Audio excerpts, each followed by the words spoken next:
स्वागत है आप सभी लोगों का मेरे YouTube चैनल कंपटीशन शिक्षा में। जैसा कि आप लोगों को पता है, हम लोग एक नया सीरीज प्रारंभ किए थे जिसके अंतर्गत जो उत्तर प्रदेश दरोगा के जो 2021 में पेपर हुए थे उसके प्रीवियस ईयर के प्रश्नों को कर रहे थे, जिसके अंतर्गत हम लोग एक वीडियो बना चुके थे जिसमें हम लोग हिंदी के 40 क्वेश्चन कवर कर चुके थे और 12 नवंबर सेकेंड मीटिंग का वह जो 40 क्वेश्चन हिंदी का था और 12 नवंबर सेकेंड मीटिंग का आज हम लोग इस वीडियो में 40 क्वेश्चन मूल विधि और संविधान का देखने वाले हैं। तो मेरा मानना है, अगर आपको कोई भी एग्ज़ाम क्लियर करना है तो सबसे पहले प्रीवियस ईयर क्वेश्चन का ट्रेंड देखना चाहिए कि किस तरह का पेपर आता है और उस पेपर में हमारे संबंधित सब्जेक्ट से किस तरह के प्रश्न पूछे जाते हैं और प्रश्न का कठिनाई स्तर क्या होता है। तो सबसे पहला स्टेप आप लोगों का यही होना चाहिए। तो हम लोग जो 2021 में 12 नवंबर से लेकर के 1 दिसंबर तक टोटल 54 शिफ्ट में पेपर हुए थे, उसके सारे प्रश्न हिंदी और मूल विधि के करने वाले हैं। तो इस वीडियो की शुरुआत करने से पहले अगर आप लोग इस चैनल को सब्सक्राइब नहीं किए हैं तो सबसे पहले सब्सक्राइब कर लीजिए और बेल आइकन को ऑन कर लीजिए ताकि मैं कोई भी वीडियो लाऊं तो उसका नोटिफिकेशन आप लोगों तक तुरंत पहुंच जाए। तो आइए आप लोगों का समय न बर्बाद करते हुए हम लोग शुरू करते हैं क्वेश्चन नंबर 1 से। जो मूल विधि संविधान का क्वेश्चन नंबर पहला था वह पूछा गया था, राज्यसभा के सदस्य के रूप में चुने जाने के लिए किसी व्यक्ति की न्यूनतम आयु कितनी होनी चाहिए। तो राज्यसभा के सदस्य के रूप में चुने जाने के लिए किसी व्यक्ति की न्यूनतम आयु जो है 30 वर्ष होनी चाहिए। ऑप्शन नंबर सी सही था। और आप लोगों को एक बात और पता है कि लोकसभा का सदस्य चुने जाने के लिए व्यक्ति की न्यूनतम आयु 25 वर्ष होनी चाहिए। यह बात आप लोग याद रखिएगा। अब हम लोग देखते हैं जो क्वेश्चन नंबर 2 पूछा गया था वह था, कंप्यूटर शब्दावली में 1 गीगाबाइट डैश के समान है।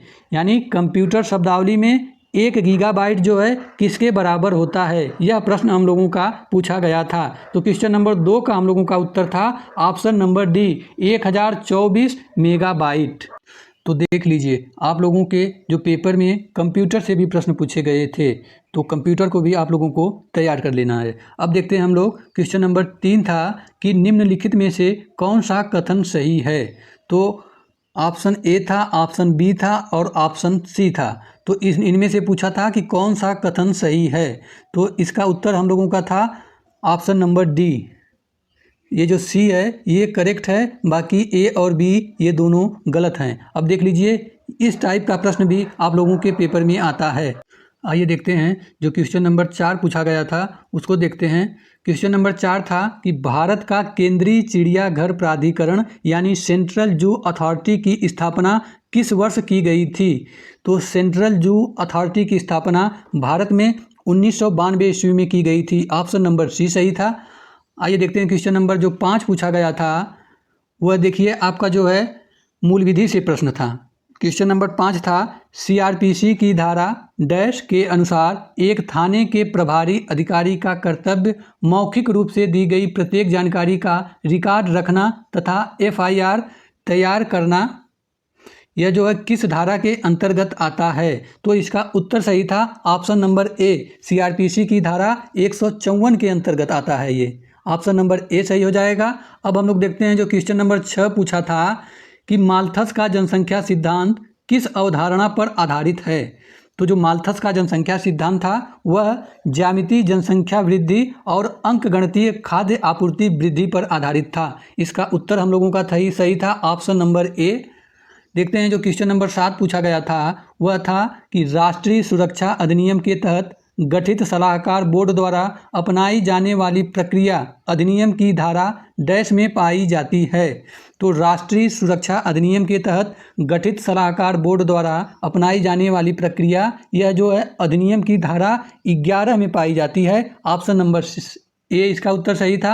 अब हम लोग देखते हैं जो क्वेश्चन नंबर 8 पूछा गया था वह था कि किस संवैधानिक संशोधन अधिनियम में शहरी स्थानीय शासन से संबंधित संवैधानिक प्रावधान किए गए थे। तो शहरी स्थानीय शासन से संबंधित संवैधानिक प्रावधान जो है 74वां संविधान संशोधन अधिनियम जो 1992 में हुआ था उसके द्वारा किया गया था। तो क्वेश्चन नंबर 8 का हम लोगों का ऑप्शन ए सही था। अब देखते हैं हम लोग क्वेश्चन नंबर 9 पूछा गया था, भारत में सर्वोच्च न्यायालय के न्यायाधीशों यानी भारत के मुख्य न्यायाधीश सहित की अधिकतम संभावित संख्या कितनी होती है। यानी सुप्रीम कोर्ट में जो है भारत के मुख्य न्यायाधीश को लेकर के अधिकतम संख्या न्यायाधीशों की कितनी होती है, यही प्रश्न पूछा गया था। तो इसका उत्तर हम लोगों का सही था ऑप्शन नंबर सी 34, क्योंकि 33 जो है अन्य न्यायाधीश होते हैं और प्लस 1 यानी 1 जो है मुख्य न्यायाधीश होते हैं। इस प्रकार हम लोगों का इसका उत्तर सही था ऑप्शन नंबर सी। देख लीजिए किस तरह के प्रश्न आप लोगों के एग्जाम में आते हैं। अब इसे आप लोग इसी को ध्यान में रख के अपनी तैयारी को आगे कंटिन्यू करिएगा। अब देखते हैं हम लोग जो क्वेश्चन नंबर 10 पूछा गया था। और एक बात, ये जो प्रश्न है डिक्टो वही प्रश्न है जो कंप्यूटर से ऑनलाइन आप लोगों का पेपर हुआ था, सेम वही प्रश्न है डिक्टो। तो क्वेश्चन नंबर 10 है, पृथ्वी के क्षोभ मंडल में सबसे प्रचुर गैस कौन सी है। तो पृथ्वी के क्षोभ मंडल में सबसे प्रचुर गैस पाई जाती है नाइट्रोजन। ऑप्शन नंबर ए सही था। क्वेश्चन नंबर 11 पूछा गया था, भारतीय संविधान का कौन सा अनुच्छेद बिना हथियार के शांतिपूर्ण रूप से एकत्रित होने के अधिकार से संबंधित है। तो इसका उत्तर सही था हम लोगों का अनुच्छेद 1 का अनुच्छेद 19(1) का बी। ऑप्शन नंबर डी सही हो जाएगा। तो भारतीय संविधान का जो अनुच्छेद 19(1) का बी सेक्शन है वह जो है बिना हथियार के शांतिपूर्ण रूप से एकत्रित होने के अधिकार से संबंधित है। इसका उत्तर हम लोगों का सही हो जाएगा ऑप्शन नंबर डी। और एक बात आप लोग जान लीजिए कि जीएस में और मूल विधि संविधान में सबसे पहले आप लोगों को संविधान को बहुत अच्छे से तैयार कर लेना है कॉन्सेप्ट के साथ। ये बात आप लोग जान लीजिए, क्योंकि 40 में से 14 से 15 प्रश्न सीधे सीधे संविधान से पूछे जाते हैं। बाकी और जीएस को मिला लीजिए तो उससे जो है 12 से 15 प्रश्न पूछे जाते हैं, उसमें सभी जीएस आ जाते हैं। चाहे हम भारतीय इतिहास की बात करें, चाहे हम भूगोल की बात करें, चाहे हम अर्थव्यवस्था की बात करें, चाहे हम कंप्यूटर की बात करें, चाहे हम करंट अफेयर्स की बात करें, तो सबसे पहले आप लोग इसको तैयार कर लीजिएगा। उसके बाद उसको जो है लूसेंट से पढ़ लीजिएगा, क्योंकि बहुत ज़्यादा डीप के चक्कर में मत जाइएगा। आप लोग संविधान को तो डीप से पढ़िएगा और मूल विधि को भी, लेकिन अन्य जो सेक्शन जीएस के हैं जो भी विषय हैं उसको आप लोग लूसेंट से कवर कर लीजिएगा। क्योंकि बहुत ज़्यादा अगर डीप में आप लोग जाएंगे तो आप लोग जो है ज़्यादा से ज़्यादा समय आप लोग जीएस में गंवा देंगे, तो आप लोग जो है ज़्यादा अच्छा स्कोर नहीं कर पाएंगे। सबसे पहले हम लोगों का जो स्कोरिंग सब्जेक्ट है उस पर ज़्यादा समय देना है, जैसे हिंदी हो गया, संविधान हो गया, मूल विधि हो गया, रीजनिंग हो गया, मैथ हो गया। अब देखते हैं हम लोग क्वेश्चन नंबर जो 12 पूछा गया था, भारत में किस राज्य सरकार ने सूचना का अधिकार अधिनियम 2005 के तहत सरकारी कार्यालयों और प्राधिकरणों के बारे में जानकारी प्रदान करने के लिए जन सूचना पोर्टल लॉन्च किया था।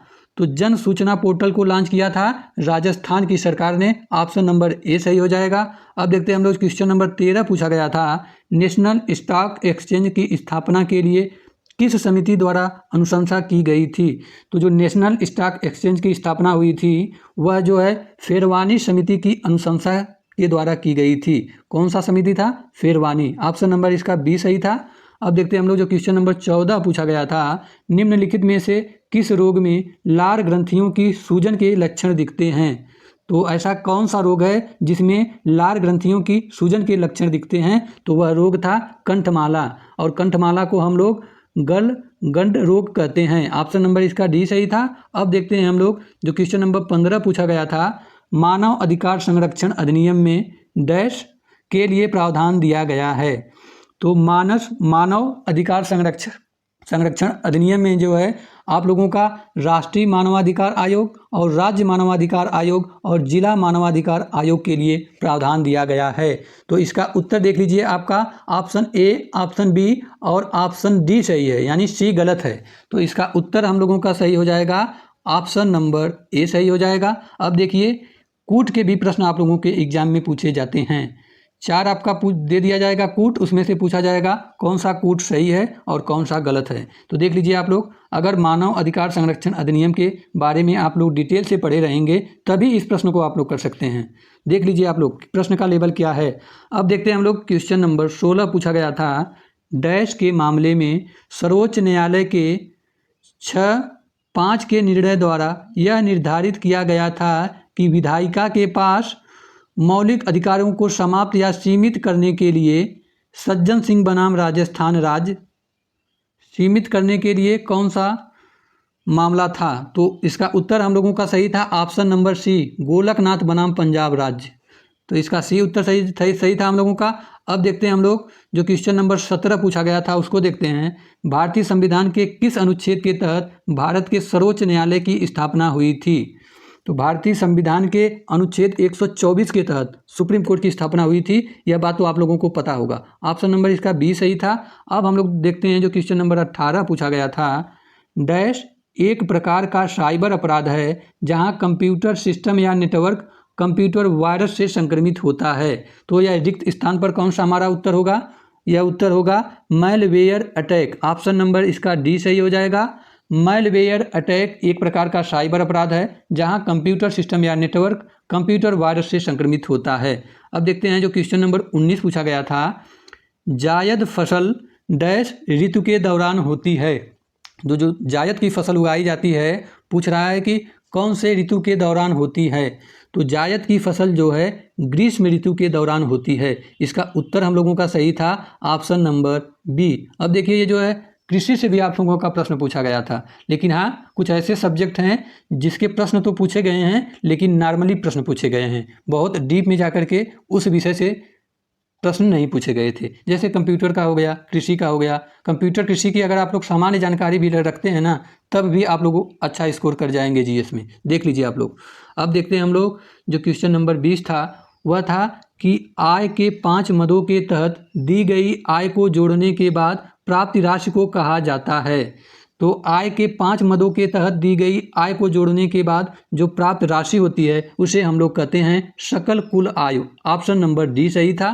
देखिए ये आपका जो है इकोनॉमिक्स से प्रश्न है। अब देखते हैं हम लोग जो क्वेश्चन नंबर 21 पूछा गया था। भारतीय संविधान के निम्नलिखित अनुच्छेदों में से कौन सा अनुच्छेद राष्ट्रपति चुनाव की प्रक्रिया से संबंधित है? तो अनुच्छेद 55 का संबंध जो है ना, वह राष्ट्रपति चुनाव की प्रक्रिया से है। इसका ऑप्शन हम लोगों का ए सही हो जाएगा। अब हम लोग देखते हैं जो क्वेश्चन नंबर 22 पूछा गया था। ये देखिए थोड़ा मिस प्रिंटिंग है तो पढ़ने में कठिनाई हो रहा है, और इसका उत्तर आप लोग देख लीजिए। इसका उत्तर था ऑप्शन नंबर सी, औद्योगिक नीति और संवर्धन विभाग। इसका उत्तर ये सही था। अब हम लोग देखते हैं जो क्वेश्चन नंबर 23 पूछा गया था उसको देख लेते हैं। क्वेश्चन नंबर 23 था भूमि अधिग्रहण पुनर्वास और पुनर्व्यवस्थापन अधिनियम 2013 में उचित मुआवजा और पारदर्शिता के अधिकार के तहत अधिग्रहित भूमि के बाजार का मूल्य आकलन और निर्धारण किया जाता है किसके द्वारा? तब इसका उत्तर हम लोगों का सही था ऑप्शन नंबर बी, समाहर्ता के द्वारा, यानी जिलाधिकारी के द्वारा यह कार्य किया जाता है। ऑप्शन नंबर बी सही हो जाएगा। अब हम लोग देखते हैं जो क्वेश्चन नंबर 24 पूछा गया था। निम्नलिखित में से उत्तर प्रदेश का लोक नृत्य कौन सा है? अब देख लीजिए, इसमें आपका यूपी स्पेशल से भी प्रश्न पूछ लिया गया। तो प्रश्न है उत्तर प्रदेश का लोक नृत्य कौन सा है? तो उत्तर प्रदेश का लोक नृत्य है चरकुला। ऑप्शन नंबर ए सही हो जाएगा। अब देखते हैं हम लोग जो क्वेश्चन नंबर 25 पूछा गया था। साउथ एशिया वीमेन इन एनर्जी मंच को किसके द्वारा शुरू किया गया था? तो जो साउथ एशिया वीमेन इन एनर्जी मंच था उसको अंतर्राष्ट्रीय विकास के लिए संयुक्त राज्य एजेंसी के द्वारा शुरू किया गया था। तो इसका उत्तर हम लोगों का सही है ऑप्शन नंबर बी। अब हम लोग देखते हैं क्वेश्चन नंबर 26 जो है 6 से 14 वर्ष की आयु के सभी बच्चों को निःशुल्क और अनिवार्य शिक्षा के मौलिक अधिकार को भारत के संविधान में वर्ष डैश में प्रस्तावित किया गया था। तो वर्ष 2002 में 6 से 14 वर्ष की आयु के सभी बच्चों को निःशुल्क और अनिवार्य शिक्षा के मौलिक अधिकार को भारत के संविधान में शामिल किया गया था। कब? वर्ष 2002 में। वह संविधान संशोधन था 89वां संविधान संशोधन 2002 के द्वारा। ठीक, यह बात आप लोग ध्यान में रखिएगा। यह भी पूछ सकता है कि कौन सा संविधान संशोधन था, तो आप लोग याद कर लीजिएगा कि वह हम लोगों का 89वां संविधान संशोधन था। अब हम लोग देखते हैं जो क्वेश्चन नंबर 27 था। उत्तर प्रदेश पुनर्गठन अधिनियम निम्नलिखित में से किस वर्ष में अधिनियमित किया गया था? तो उत्तर प्रदेश पुनर्गठन अधिनियम वर्ष 2002 में अधिनियमित किया गया था। इसका ऑप्शन ए सही था। अब हम लोग देखते हैं जो क्वेश्चन नंबर 28 पूछा गया था। भारतीय संविधान का निम्नलिखित में से कौन सा अनुच्छेद राष्ट्रीय आपात से संबंधित है? तो कौन सा अनुच्छेद राष्ट्रीय आपात से संबंधित है? तो वह था अनुच्छेद 352। ऑप्शन नंबर ए सही हो जाएगा। आप लोगों को पता है कि आपातकाल 3 प्रकार के होते हैं। ठीक, एक तो अनुच्छेद 352 होता है, एक अनुच्छेद 356 होता है जिसे हम लोग राष्ट्रपति शासन कहते हैं, और एक होता है 360। ठीक, यह जो है 3 राष्ट्रीय आपातकाल होते हैं। ठीक, अब देखते हैं हम लोग जो क्वेश्चन नंबर 29 है वह पूछा गया था, निम्नलिखित में से किसे राज्य मानवाधिकार आयोग के अध्यक्ष या किसी अन्य सदस्य को हटाने का अधिकार प्राप्त है। तो जो राज्य मानवाधिकार आयोग के अध्यक्ष होते हैं या उसके अन्य सदस्य होते हैं उनको हटाने का अधिकार जो है भारत के राष्ट्रपति के पास होता है। ऑप्शन नंबर डी सही हो जाएगा। क्वेश्चन नंबर 30 पूछा गया था, भारतीय क्रांतिकारियों द्वारा गदर विद्रोह पार्टी की स्थापना कहाँ की गई थी? कौन सी पार्टी थी? गदर विद्रोह पार्टी की स्थापना कहाँ की गई थी? तो इसकी स्थापना यूएसए अमेरिका में की गई थी। इसका उत्तर हम लोगों का सही है ऑप्शन नंबर सी। अब देखते हैं हम लोग जो क्वेश्चन नंबर 31 था वह था कि तहसीलदार के पास डैश की शक्ति होती है। तो पूछ रहा है कि जो तहसीलदार होते हैं उसके पास कौन कौन सी शक्ति होती है। तो ऑप्शन नंबर ए दिया गया है, संबंधित गांव की अंडगल पहानी प्रविष्टियों को सत्यापित करना और जांचना। ऑप्शन नंबर बी था, स्थानीय तौर पर जानकारी हासिल करना कि क्या फसलें अडगल या पहानी के अनुसार उगाई गई हैं। और ऑप्शन नंबर सी था, अनधिकृत अतिक्रमण और सरकारी जल के अनियमित उपयोग के सभी मामलों का निरीक्षण करना। तो तहसीलदार के पास ये तीनों शक्तियाँ होती हैं। तो इसका उत्तर हम लोगों का सही हो जाएगा ऑप्शन नंबर ए, बी और सी, डी सही हो जाएगा। अब हम लोग देखते हैं जो क्वेश्चन नंबर 32 पूछा गया था, सक्रिय ज्वालामुखियों की मौजूदगी के कारण निम्नलिखित में से किस क्षेत्र को रिम ऑफ फायर कहा जाता है? तो किस क्षेत्र को रिम ऑफ फायर कहा जाता है? वह था प्रशांत के रिम को। ऑप्शन नंबर इसका बी सही है। अब देखते हैं हम लोग जो क्वेश्चन नंबर 33 पूछा गया था, गोलाकार दर्पण की परावर्तक सतह के केंद्र को क्या कहा जाता है? तो जो गोलाकार दर्पण की परावर्तक सतह होती है उसके केंद्र को हम लोग कहते हैं ध्रुव यानी पोल। ऑप्शन नंबर सी सही हो जाएगा। अब हम लोग देखते हैं जो क्वेश्चन नंबर 34 पूछा गया था, जैविक हथियारों पर समझौता कन्वेंशन किस वर्ष में लागू किया गया था? तो जो जैविक हथियारों पर समझौता हुआ था उसको 1975 में लागू किया गया था। ऑप्शन नंबर सी सही हो जाएगा। देख लीजिए आप लोग ये प्रश्न कि किस प्रकार के प्रश्न पूछे जाते हैं। तो बहुत ऐसा ये भी होता है कि जो प्रीवियस ईयर के क्वेश्चन होते हैं अगर आप लोग उन सभी क्वेश्चनों को तैयार कर लेते हैं तो कभी कभी ऐसा होता है कि सेम प्रश्न आपके एग्जाम में देखने को मिल जाते हैं। जो प्रीवियस ईयर के प्रश्न होते हैं सेम प्रश्न बिल्कुल डिक्टो और बिल्कुल डिक्टो विकल्प के साथ आपके एग्जाम में देखने को मिल जाते हैं। अब हम लोग देखते हैं क्वेश्चन नंबर 35 पूछा गया था, राज्य लोक सेवा आयोग के अध्यक्ष और अन्य सदस्यों की नियुक्ति कौन करता है? तो जो राज्य लोक सेवा आयोग है उसके अध्यक्ष और सदस्यों की नियुक्ति करता है संबंधित राज्य का राज्यपाल। ऑप्शन नंबर डी सही हो जाएगा। क्वेश्चन नंबर जो 36 पूछा गया था, हरिहर और बुक्का भाइयों ने किस वर्ष में विजयनगर साम्राज्य की स्थापना की थी? आप लोगों को पता था कि हरिहर और बुक्का ये दोनों दो भाई थे और उन्होंने 1336 में विजयनगर साम्राज्य की स्थापना की थी। ऑप्शन नंबर ए सही हो जाएगा। अब देखिए यह जो प्रश्न है इतिहास से पूछा गया है। देखते हैं जो क्वेश्चन नंबर 37 पूछा गया था कि भारत में निम्नलिखित में से कौन सर्वोच्च है?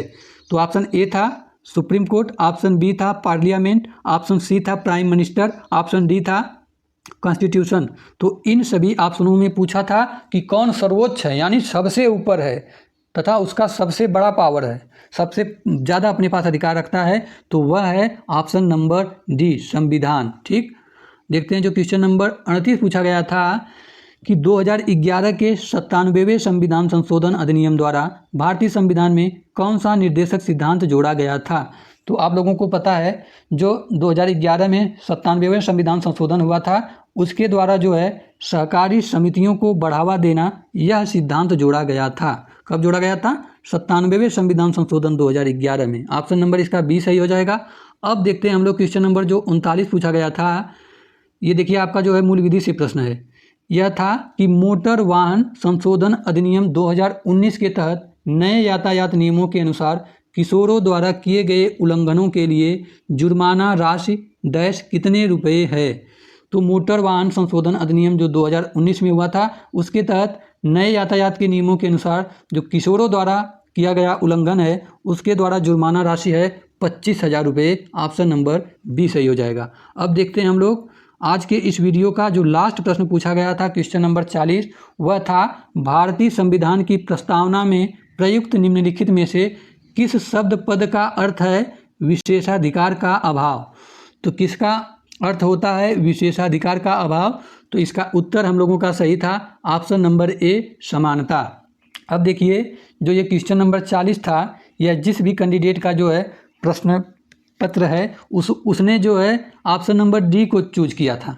यानी जो अभ्यर्थी जिस प्रश्न को चूज किया रहेगा वह ब्लू में दिखाएगा चूज ऑप्शन, और जो आयोग ने जिसका उत्तर सही माना है वह जो है हरे में उसका उत्तर होगा। यह बात आप लोग जान लीजिए, ठीक। तो ये रहा आज का 40 प्रश्न। अंत में आप लोग ज़रूर बताइएगा कि इन 40 में से आपके कितने प्रश्न सही हो रहे हैं और कितने प्रश्न गलत हो रहे हैं। अगर यह सीरीज़ आप लोगों को पसंद आ रही है तो आप लोग एक थोड़ा सा सपोर्ट करिए। इस चैनल को तो सबसे पहले सब्सक्राइब कीजिए, लाइक करिए और शेयर करिए अपने दोस्तों के साथ। तब तक मिलते हैं नेक्स्ट वीडियो में। जय हिंद, जय भारत।